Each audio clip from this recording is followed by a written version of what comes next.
Welcome to Ballycastle's Heritage Trail, where Dusty Rhodes the Glens poet will be your guide. Dusty was a native of Cushendall, born in 1844. He had the kind of life you only read about in books. As a young man, he sailed to San Francisco and worked with his uncle as a gold miner during the dangerous gold rush days. Later, he tried his hand working on a whaling ship. Then he became a soldier in India and the northwest frontier, today's Afghanistan. Eventually he returned to Ireland and roamed the glens doing odd jobs or writing poetry for a meal and a bed.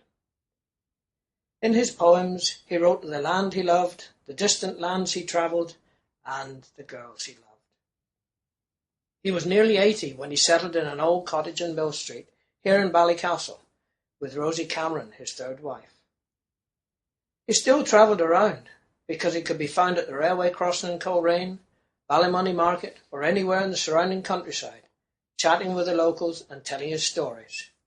Remember, this is before wireless and TV, so Dusty and his stories were welcome at the fireside of many a country cottage. Hugh Boyd inherited the old McNeill estate granted to his great-great-grandfather Hugh McNeill by Sorley Boy MacDonald. Hugh became known as the Star of the North, after spending his life developing the salt works and coal mines and building the harbour here at the quay, which he began in 1738.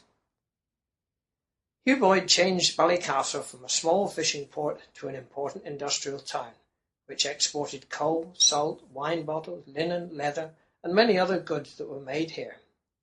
They were shipped to Dublin and Belfast, even as far afield as America. He also built Ireland's first railway in one of the coal mines in 1721, and built another in 1738. It was a simple wooden tramway, allowing a horse to pull 3 wagons of stone or coal. Take a look around the beach by the river mouth while you're here. You just might find a flint tool from thousands of years ago, when Neolithic settlers lived in the glens and fished the rivers. They were Ireland's first farmers.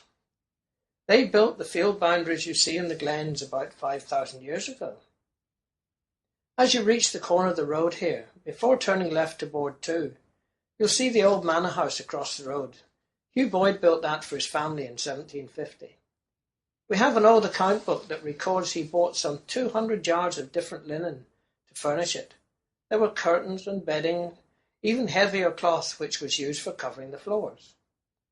There were lots of parties held at the manor house, including several performances from Ireland's most famous harpist, Arthur O'Neill, who played his first gig at Squire Boyd's when he was a young man.